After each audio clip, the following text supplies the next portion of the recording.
Buenas noches, les vamos a presentar el trabajo titulado Análisis estadístico de los patrones morfológicos de Pristimantis. Este estudio se centra en entender cómo varían las características físicas de las ranas del género Pristimantis y qué patrones podemos encontrar cuando analizamos esos rasgos con herramientas estadísticas. Este trabajo fue realizado por Luisa Fernanda Aguirre y Natalia Infante Castillo. El objetivo general de nuestro estudio es analizar los patrones morfológicos presentes en el género Pristimantis y ver cómo difieren dependiendo de la especie.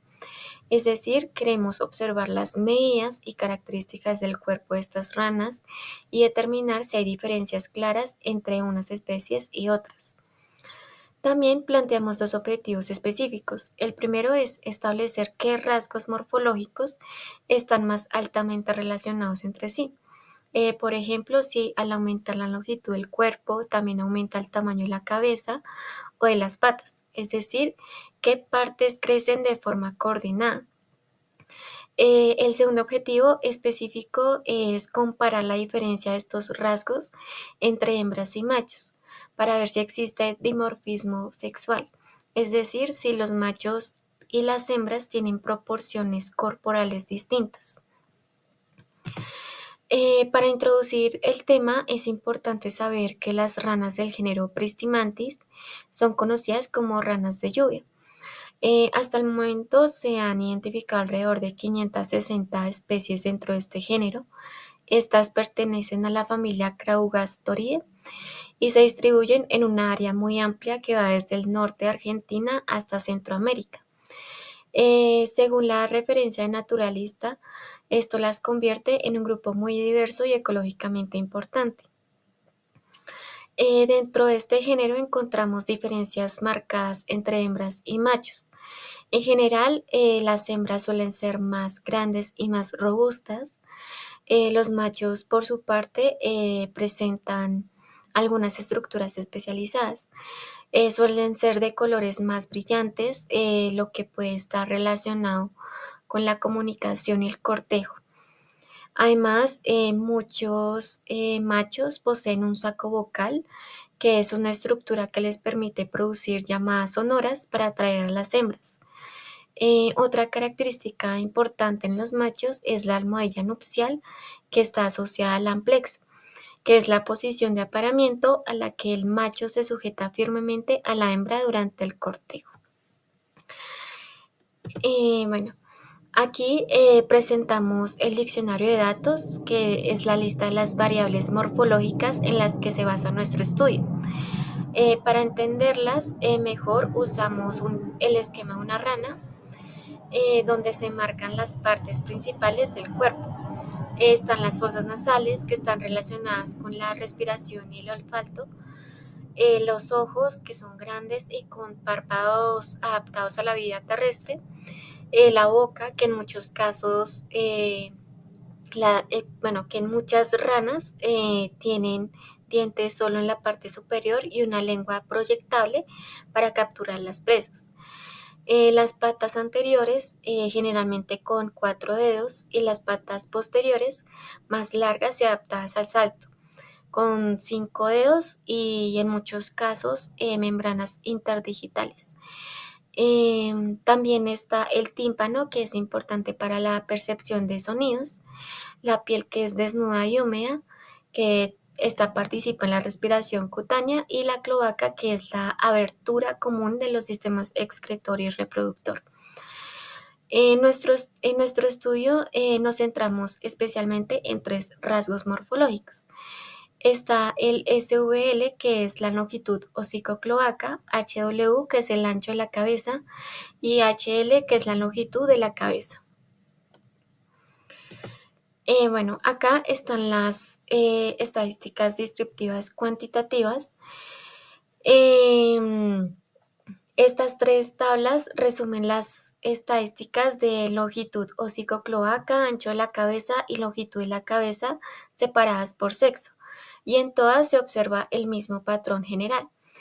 En la longitud hocicocloaca se midieron 87 hembras con una media de 25,45 milímetros, que tiene un rango de 14,3 a 39,9 milímetros, y 142 machos con una media de 21,92 milímetros, de un rango de 10 a 34,3 milímetros, mostrando que las hembras tienden a ser más grandes.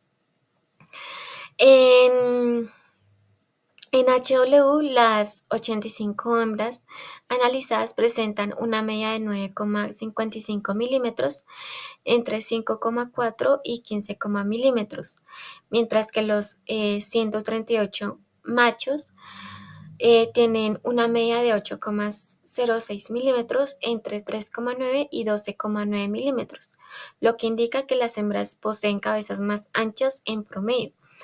Finalmente, en HL, las hembras alcanzan una media de 9,74 milímetros con un rango de 5 a 15,2 milímetros, frente a una media de 8,34 en machos con un rango de 4,5 a 13,6 milímetros.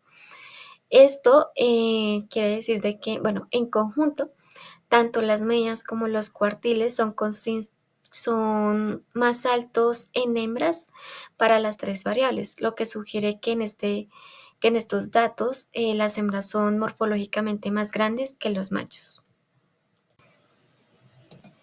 Y bueno, acá tenemos los histogramas.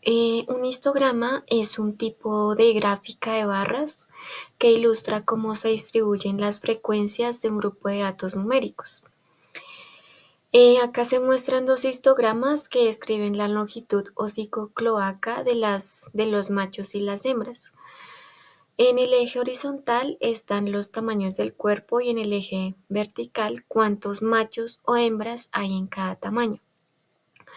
Se ve que la mayoría en machos se concentra valores intermedios alrededor de 20 a 25, mientras que hay pocos muy pequeños o muy grandes. La gráfica de la derecha es el histograma del ancho de la cabeza de las hembras.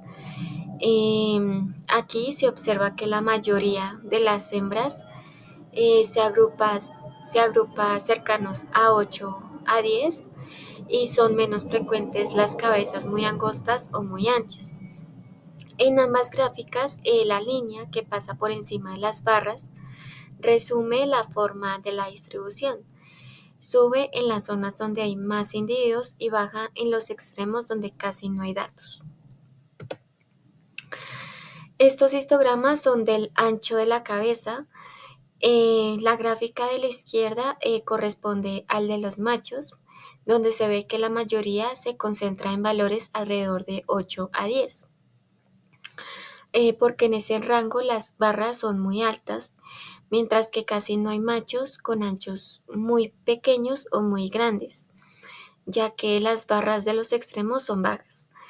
La gráfica de la derecha son las hembras. En este se observa que las hembras pueden llevar a valores un poco más grandes, alrededor de 12 a 14, y que la forma del histograma no es exactamente igual a la de los machos. Lo que se intuye es que las hembras no tienen exactamente el mismo patrón de tamaño que los machos. En estos histogramas, pues se compara la longitud y la cabeza entre machos en la parte izquierda y hembras en la parte derecha. En los machos, la mayor parte de las barras se acumula alrededor de valores más pequeños, como de 6 a 8 unidades, y luego la frecuencia va bajando a medida que la cabeza es más larga, lo que indica que la longitud típica de la cabeza en machos es más bien corta y hay pocos individuos con cabezas muy largas. En las hembras vemos que que las barras más altas están más hacia la derecha del eje horizontal. Pues esto indica que la mayor cantidad de hembras tiene una longitud de cabeza alrededor de 9 a 10, lo que muestra que en general las hembras tienden a tener una cabeza más larga que los machos. Aunque en ambos casos hay cierta variación, esto nos sugiere que el tamaño promedio en la cabeza es mayor en hembras que en machos. Las gráficas de dispersión muestran que en Pristimantis existe una fuerte integración morfológica entre el tamaño corporal, que es la longitud hocico-cloaca, y las dimensiones del ancho de la cabeza y longitud de la cabeza, ya que en el gráfico los tres rasgos forman una banda alargada y bien definida, en lugar de una nube caótica, lo que indica que aumentan de manera coordinada. El diagrama de la longitud hocico-cloaca y ancho de la cabeza revela una relación positiva, que es casi lineal y con poca dispersión. Y el gradiente de color asociado a la longitud de la cabeza confirma que los individuos de mayor longitud hocico-cloaca presentan cabezas simultáneamente más anchas y más largas, evidenciando un patrón alométrico consistente donde la cabeza crece de forma proporcional al cuerpo.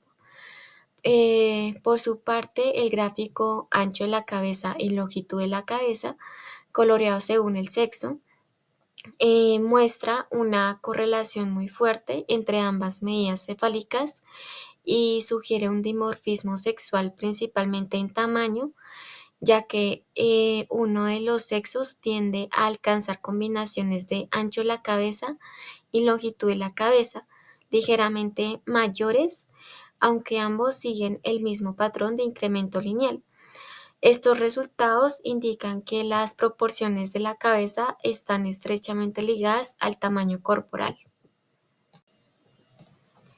En estas gráficas de dispersión podemos ver claramente cómo se relacionan entre sí las tres variables morfológicas que medimos en Pristimantis: la longitud hocico-cloaca, que es SVL, el ancho de la cabeza, HW, y la longitud de la cabeza, HL, separando además machos en azul y hembras en naranja.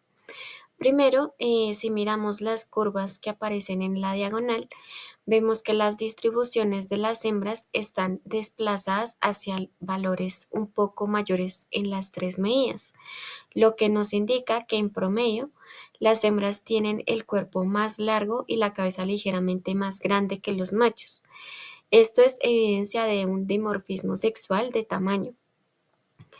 Y luego, si observamos los gráficos de dispersión fuera de la diagonal, todas las nubes de puntos forman bandas muy estrechas e inclinadas, lo que significa que las correlaciones entre las variables son positivas y muy fuertes. Cuando aumenta, digamos, la longitud hocico-cloaca, también aumenta el ancho de la cabeza y la longitud de la cabeza. Y además el ancho y la longitud de la cabeza crecen casi de forma lineal una con la otra. Es importante notar que aunque hay dos colores, ambos sexos siguen prácticamente la misma línea de tendencia, es decir, comparten el mismo patrón de crecimiento. Lo que cambia no es la forma de la relación, sino que las hembras tienden a ocupar la parte alta de las nubes, con combinaciones de valores más grandes. Aquí vemos la matriz de correlación para machos y hembras usando los tres rasgos: SVL, longitud hocico-cloaca, HW, ancho de la cabeza, y HL, longitud de la cabeza.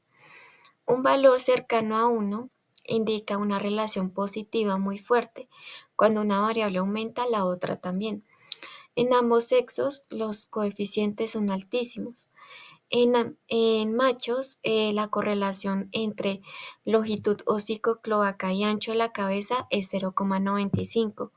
Entre longitud hocico-cloaca y longitud de la cabeza es 0,92, y entre ancho de la cabeza y longitud de la cabeza es 0,94. En hembras, estos valores son aún ligeramente mayores para las relaciones que involucran el ancho de la cabeza. La longitud hocico-cloaca y ancho de la cabeza es de 0,96, y el ancho de la cabeza y la longitud de la cabeza es 0,96, mientras que la longitud hocico-cloaca y la longitud de la cabeza es 0,91. prácticamente igual a la de los machos. Esto nos dice que tanto en machos como en hembras, el tamaño del cuerpo está muy fuertemente ligado al tamaño de la cabeza y que dentro de la cabeza el ancho y la longitud también crecen casi siempre juntos. Es decir, no hay rasgos independientes, sino un patrón de integración morfológica muy marcado. El hecho de que en hembras las correlaciones con ancho de la cabeza sean un poco más altas sugiere que en este sexo los cambios en el tamaño corporal se reflejan de manera todavía más consistente en el ancho de la cabeza, reforzando lo que ya veíamos en las gráficas de dispersión. Las hembras no solo tienden a ser más grandes, sino que también sus proporciones de la cabeza están muy estrechamente vinculados al tamaño del cuerpo. En este mapa de calor estamos viendo la matriz de covarianza completa para hembras y machos, usando varios rasgos morfológicos. Los colores más oscuros indican covarianzas más altas, es decir, pares de rasgos que tienden a aumentar y disminuir juntos. Lo primero que se nota es que en hembras, la zona donde aparece SVL, que es longitud hocicocloaca, junto con la longitud de la tibia, que es TL, longitud del fémur, que es FL, longitud de la cabeza, que es HL, y el ancho de la cabeza, HW, tienen valores más altos que en machos, lo que significa que en hembras el tamaño corporal covaría más fuertemente con la longitud de las extremidades y con el tamaño de la cabeza. Cuando una hembra es más grande en longitud hocico-cloaca, también tiende a tener patas más largas y una cabeza más grande en todas sus dimensiones. Además, las covarianzas entre las medidas de la cabeza y la región craneal, que son la longitud de la cabeza, el ancho de la cabeza, el diámetro del ojo, que es ED, el diámetro del tímpano, que es TY, distancia interorbital, que es IOD, y la distancia internarial, que es IND, y la distancia entre el ojo y la fosa nasal, que es EN, también son relativamente altas en hembras, indicando que si cambian la longitud de la cabeza, suelen cambiar también el ancho, el tamaño del ojo, del tímpano y las distancias entre las estructuras. En machos, el patrón general es parecido, pero con colores algo más suaves, es decir, covarianzas ligeramente menores. Este gráfico pues nos dice que todos los rasgos de tamaño, cuerpo, extremidades, cabezas, ojos y tímpano están fuertemente integrados tanto en machos como en hembras, pero esa integración es más fuerte en hembras, lo que refuerza la idea de dimorfismo sexual.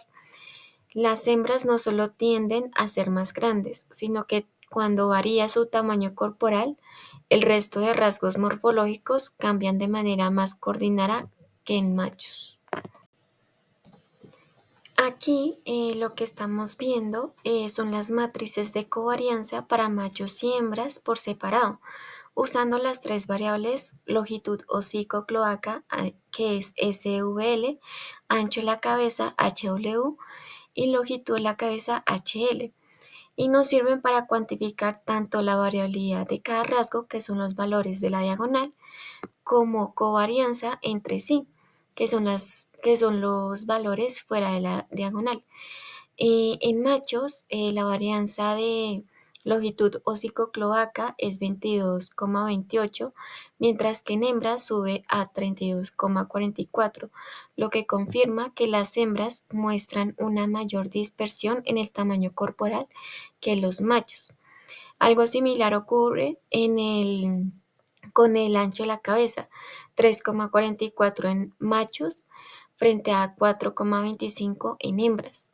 Aunque en longitud de la cabeza la variabilidad es ligeramente mayor en machos que en hembras, si miramos las covarianzas, que son las entradas fuera de la diagonal, vemos que todas son más altas en hembras. Por ejemplo, la covarianza entre longitud hocico-cloaca y ancho de la cabeza pasa de 8,45 en machos a 11,35 en hembras, y la covarianza entre longitud hocico-cloaca y longitud de la cabeza pasa de 9,34 a 10,33, lo que indica que en hembras los cambios en tamaño corporal están más fuertemente ligados a los cambios en las dimensiones de la cabeza que en los machos. Esto quiere decir que cuando una hembra se aleja del promedio de longitud hocico-cloaca es más grande o más pequeña. Su cabeza tiende a cambiar de forma más marcada en ancho y longitud que la de un macho, lo que sugiere una integración morfológica ligeramente más fuerte entre cuerpo y cabeza en hembras, y apoya la idea de dimorfismo sexual, no solo en el tamaño medio, sino también en la forma en que varían conjuntamente estos rasgos. Aquí estamos comparando la variabilidad de los tres rasgos en Pristimantis: la longitud hocico-cloaca SVL, el ancho de la cabeza HW y la longitud de la cabeza HL. En hembras, la varianza total es de 40,69 y la varianza promedio por rasgo es de 13,56. Son mayores que en machos. En machos son 30,39 y 10,13, lo que significa que si miramos cada variable por separado, las hembras muestran valores más dispersos. Es decir, que hay hembras muy pequeñas y muy grandes, con cabezas más pequeñas y más grandes que en los machos. Sin embargo, cuando miramos la varianza generalizada, que es el determinante de la matriz covarianza, 3,05 en machos frente a 0,19 en hembras, y que refleja el volumen total del espacio morfológico que ocupa el grupo considerando las tres variables juntas, vemos lo contrario. Los machos ocupan un espacio más amplio de combinaciones posibles de longitud hocico-cloaca, ancho de la cabeza y longitud de la cabeza, mientras que las hembras, aunque varían más en magnitud, lo hacen de forma mucho más coordinada, de modo que sus combinaciones de tamaño corporal y tamaño de la cabeza están más concentradas alrededor de un mismo patrón. Esto quiere decir que los machos presentan más diversidad en las proporciones entre cuerpo y cabeza, más formas distintas dentro del espacio, longitud del hocico cloaca, ancho de la cabeza y longitud de la cabeza, mientras que las hembras, pese a tener individuos más grandes y más pequeños, mantienen rasgos más homogéneos en su relación entre sí, lo que encaja con la idea de una integración morfológica más fuerte en hembras. Aquí estamos viendo un análisis exploratorio bivariado que combina variables cualitativas, que son sexo, país y especie, con cuantitativas, que son las medidas de la cabeza. La tabla de contingencia país por sexo muestra que la mayoría de los individuos muestreados son machos. Hay 79 frente a 46 hembras, y que esta diferencia no es igual en todos los países. Por ejemplo, en Brasil y Perú se concentran muchos más machos que hembras, mientras que en otras localidades la proporción es más equilibrada. Esto es importante porque nos indica que la estructura por sexo de la muestra depende del origen geográfico, y que cualquier comparación entre países debe tener en cuenta ese desbalance. Las tablas de la derecha resumen por especie la media y la desviación estándar de las medidas de la cabeza, que son la longitud de la cabeza HL y ancho de la cabeza HW, separando también los valores por sexo. La desviación estándar nos dice cuánta variabilidad interna hay en cada especie. Valores bajos indican especies morfológicamente más homogéneas, y valores altos especies con individuos muy distintos entre sí.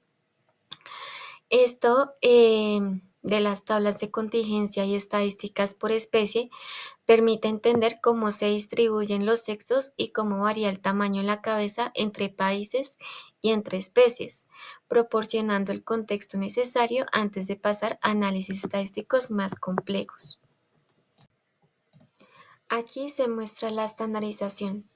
La estandarización consiste en transformar todas las variables morfológicas a una misma escala para poder compararlas directamente, de modo que cada valor indique qué tan por encima o por debajo del promedio se encuentra un individuo en cada rasgo. En la tabla se ve que los nuevos valores para longitud hocico-cloaca SVL, longitud de la tibia TL, longitud del pie FL, longitud de la cabeza HL, ancho de la cabeza HW, diámetro del ojo ED, diámetro del tímpano TY, distancia interorbital IOD, ancho del párpado superior EW, IND, distancia internarial INE, distancia entre el ojo y la fosa nasal, oscilan aproximadamente entre -2 y +2, lo que significa que la mayoría de los ejemplares se encuentran dentro de dos desviaciones estándar del promedio. No hay valores extremos gigantes y que podemos interpretar, por ejemplo, que un individuo con -1 en longitud hocico-cloaca y -1 en longitud de la cabeza es consistentemente más pequeño de lo normal tanto en cuerpo como en cabeza, mientras que uno con valores positivos altos es grande en ambos rasgos. Al poner todo en esta escala, los rangos de variación quedan alineados entre variables y eso nos permite ver con claridad qué individuos se desvían más del patrón general y en qué rasgos concretos. Además, gracias a esta estandarización podemos aplicar análisis multivariados como PCA o clustering sin que las variables medidas en tamaños absolutos mayores dominen sobre las más pequeñas, llegando así a una conclusión importante. La variación morfológica en Pristimantis es relativamente continua y moderada, sin outliers extremos, y los individuos tienden a desviarse de la media de forma coherente entre rasgos, algo que refuerza la idea de integración morfológica. A partir de los datos también se realizaron modelos de regresión. Estos modelos lo que nos permiten es, a partir de todos los datos que tenemos recolectados, hacer una estimación o lograr predecir cómo es que se comporta cierta variable dependiente en relación a una variable independiente. Para para el- los modelos de regresión simple se tomó como variable dependiente el ancho de la cabeza de Pristimantis y como variable independiente se tomó la longitud de la distancia del hocico a la cloaca. En general, los modelos simples mostraron un alto valor de R cuadrado o coeficiente de determinación, lo que implica que en general se podría asegurar que el ancho de la cabeza de Pristimantis sí está altamente relacionado con la varianza de la longitud de la distancia del hocico a la cloaca. Tenemos que el modelo que presentó como menor valor de R cuadrado fue el modelo de regresión logarítmica con un valor de 0.86, seguido por la regresión lineal con un valor de 0.89. Las más altas fueron Michaelis-Menten, el método de Michaelis-Menten, con 0.89076, seguida, siendo la más alta, aunque realmente no por mucho, el modelo de regresión cuadrática con 0.89080. Seguido lo que se hizo fue una regresión multivariada, esto con el fin de obtener una predicción o un modelo mucho más exacto, pues ya que tiene en cuenta más variables, pues hay más posibilidades de que las predicciones sean acertadas. Para ello, lo que se hizo fue calcular el coeficiente de regresión de cada variable evaluada, eh, y posterior a eso pues se desarrolló una fórmula. Para ello, las variables que se tomaron como variables dependientes fue la longitud de la tibia, el ancho de la cabeza y la longitud de la cabeza. Y pues como variable independiente, la longitud de la distancia de la cloaca al hocico de Pristimantis, de las especies, de los individuos de Pristimantis. Entonces, tenemos que para un individuo de Pristimantis con longitud de tibia de 8.2 milímetros y 6.2 milímetros de ancho de cabeza y 6.9 milímetros de longitud de cabeza, se espera que la longitud de la distancia hocico-cloaca sea de 13.9 milímetros. Sin embargo, como podemos ver en los datos se tienen registrados, pues está el valor real para este individuo con estas características, con estas medidas específicas, en realidad es de 18.2. Esto se debe a que realmente lo que se hace en la regresión es promediar, es en promedio los individuos que tuviesen estas medidas van a tener esta longitud de 13.9, más no quiere decir que, más no se está hablando de un individuo en específico, se está hablando como tal de un promedio de población de Pristimantis con estas medidas. Eh, y pues por eso tenemos que nuestro valor real dista bastante de el valor que se predijo, ¿no? Con el modelo de regresión multivariada. Eh, por otra parte, lo que se hizo, otro método que se realizó, que se aplicó a los datos, fue un análisis de conglomerados. El análisis de conglomerados pues lo que busca es agrupar, a conglomerar los individuos que más se parecen entre sí y de cierta forma distarlos, separarlos de aquellos individuos que no se parecen tanto. Prácticamente lo que hacemos son clústeres o grupos de individuos con características similares. Tal como se puede ver en este gráfico, se establecieron 5 grupos.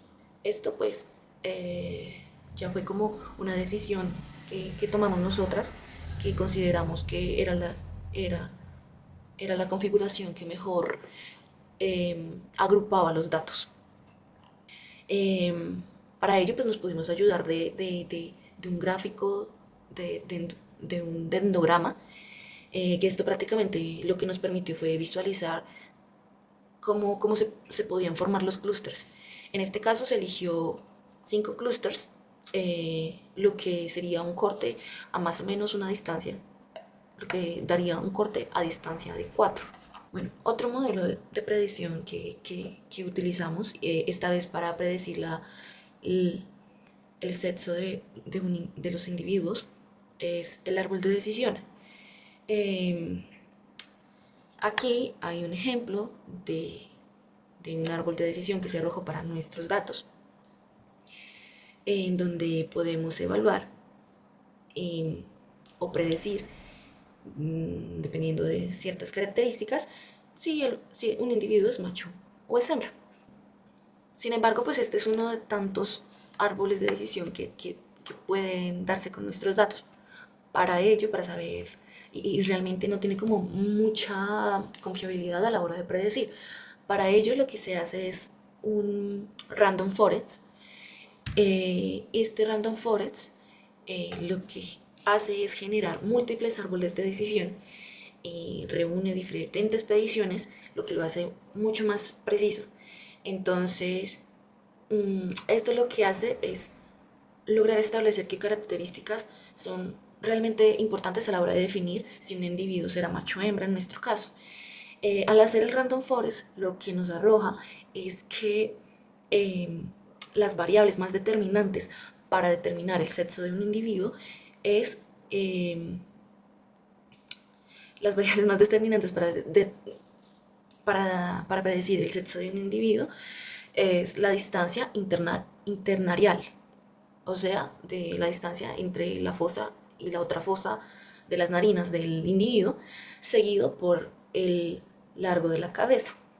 Y nos dice que las que son menos relevantes a la hora de hacer una predicción va a ser el diámetro horizontal, una predicción del sexo de un individuo es el diámetro horizontal del tímpano y la distancia entre el ojo y la fosa nasal.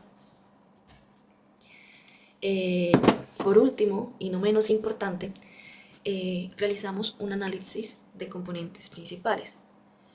En el análisis de componentes principales, lo que buscamos es condensar toda esta información de las variables, tratando de no perder tantos datos, tratando de observar mejor cómo es que realmente se están relacionando o están cambiando las variables en relación a otras.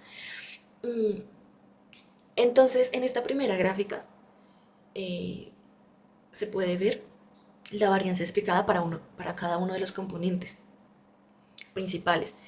Eh, el primer, podemos observar que el primer componente principal es el que mayor varianza explica, seguido de el componente principal 2, aunque no tanto como el primero. Si miramos la varianza explicada acumulada en la tercera columna, podemos ver que entre el componente principal 1 y el componente principal 2 se explica un 82% de la varianza de los datos, de todos los datos. Y de hecho, si miramos el gráfico de Screenplot, y podemos ver que precisamente en el componente principal 2 es donde se forma lo que vendría siendo un codo, que es donde desciende, por así decirlo, donde comienza como a aplanarse los datos, ¿no? Entonces, ¿esto qué quiere decir? Este codito, ¿qué nos quiere decir? Que a partir del componente principal 2 la descripción de la varianza, las componentes no van a describir tanto la varianza que está ocurriendo en los datos. Así que podríamos pensar o asegurar que con la componente principal 1 y la componente principal 2 tendríamos suficiente para describir la varianza que ocurre en los datos, tal como se observa pues, en este gráfico, donde es un gráfico bidimensional, donde podemos ver la componente principal 1 en el eje X y la componente principal en el XY. Podemos observar cómo en el eje del componente 1 todas las variables crecen de forma positiva hacia el lado derecho, o sea, ascienden. Esto quiere decir, o esto nos hablaría de una alta relación, de una alta proporcionalidad entre los datos, y que era bastante, que de hecho era un resultado que se esperaba con estos datos, donde a medida de todo el trabajo que se ha realizado se ha visto que hay una alta relación entre las variables.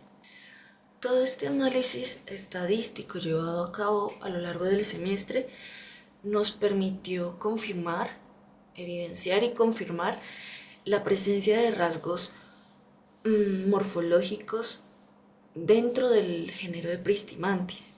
Es evidente que existen relaciones altamente dependientes dentro de para diferentes rasgos morfológicos del género.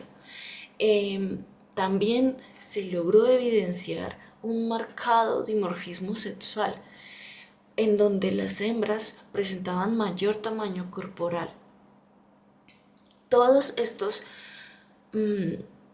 análisis no solo nos permite analizar taxonómicamente al género de Pristimantis, sino que también nos ayudaría a hacer análisis de rasgos funcionales o fisiológicos que están altamente relacionados con factores ambientales. Es importante seguir enriqueciendo seguir enriqueciendo este tipo de bases de datos, ya que esto nos permitiría tener una mayor precisión en la descripción y en la predicción para el género de Pristimantis. Muchas gracias.